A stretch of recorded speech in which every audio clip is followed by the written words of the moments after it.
புதுச்சேரியில் சிறப்பு வாக்காளர் திருத்த பணிகள் நவம்பர் 4ஆம் தேதி முதல் நடைபெறும் என அறிவித்திருந்தனர். அதன்படி சிறப்பு வாக்காளர் திருத்த பணிகள் நடைபெற்றது. புதுச்சேரியில் SIR எனப்படும் சிறப்பு வாக்காளர் திருத்த பணிகள் நவம்பர் 4ஆம் தேதி தொடங்கியது. இதற்காக தேர்தல் துறை சார்ந்த அலுவலர்கள் வீடு வீடாக சென்று வாக்காளர் திருத்த பணியினை மேற்கொண்டு வருகின்றனர். நவம்பர் 4ஆம் தேதி தொடங்கிய இந்த திருத்தப் பணி டிசம்பர் 4ஆம் தேதி வரை நடைபெற உள்ளது குறிப்பிடத்தக்கது. மத்திய அரசு விடுமுறை தினமான நவம்பர் 5ஆம் தேதி புதன்கிழமை குருநானக் ஜெயந்தியினை முன்னிட்டு ஜிப்மர் வெளிப்புற நோயாளிகள் சிகிச்சை பிரிவுகள் இயங்காது என்றும், இந்த தேதியில் நோயாளிகள் வெளிப்புற சிகிச்சை பிரிவிற்கு வருவதை தவிர்க்க வேண்டும் எனவும் அறிவுறுத்தப்பட்டுள்ளது. மேலும் அவசர பிரிவு சேவைகள் அனைத்தும் வழக்கம் போல் இயங்கும் எனவும் ஜிப்மர் நிர்வாகம் தகவல் தெரிவித்துள்ளது. 10 மற்றும் 12ஆம் வகுப்பு பொதுத் தேர்வு அட்டவணைகள் வெளியீடு. தமிழகத்தில் 10 மற்றும் 12ஆம் வகுப்பு பொதுத் தேர்வு தேதி அட்டவணை வெளியீடு. 12ஆம் வகுப்பு கணக்கு பதிவியல் தேர்விற்கு கால்குலேட்டர் எடுத்துச் செல்ல அனுமதி அளிக்கப்படும் என அமைச்சர் அன்பில் மகேஷ் தெரிவித்துள்ளார்.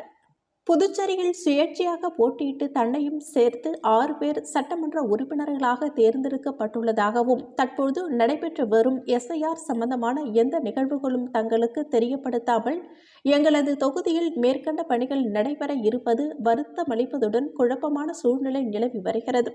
ஆகையால் தற்போது நடைபெறும் சிறப்பு வாக்காளர் தீவிர திருத்தம் SIR பணியில் ஈடுபட ஏதுவாக சுயேட்சை சட்டமன்ற உறுப்பினர்களின் தொகுதிகளில் பூத் முகவர்களை பயன்படுத்தி பொதுமக்களின் வாக்காளர் உரிமையினை நிலைநாட்ட 6 சுயேட்சை சட்டமன்ற உறுப்பினர்களின் தொகுதிகளுக்கு வாய்ப்பு ஏற்படுத்தி தருமாறு சுயேட்சை சட்டமன்ற உறுப்பினரும் நமது மக்கள் கழக தலைவருமான நேரு என்கின்ற குப்புசாமி மாவட்ட தலைமை தேர்தல் அதிகாரி மற்றும் மாவட்ட ஆட்சியருக்கு கடிதம் மூலம் கோரிக்கை விடுத்துள்ளார். புதுச்சேரியில் மின்கட்டண உயர்வை ரத்து செய்ய கோரி கண்டன ஆர்ப்பாட்டம். இந்தியா கூட்டணி சார்பில் நடைபெற்ற இந்த ஆர்ப்பாட்டத்தில் பாராளுமன்ற உறுப்பினர் வைத்திலிங்கம் மற்றும் கட்சி நிர்வாகிகள், தொண்டர்கள் திரளாக பங்கேற்று மின்கட்டண உயர்விற்கு எதிராக கண்டனம் தெரிவித்தனர்.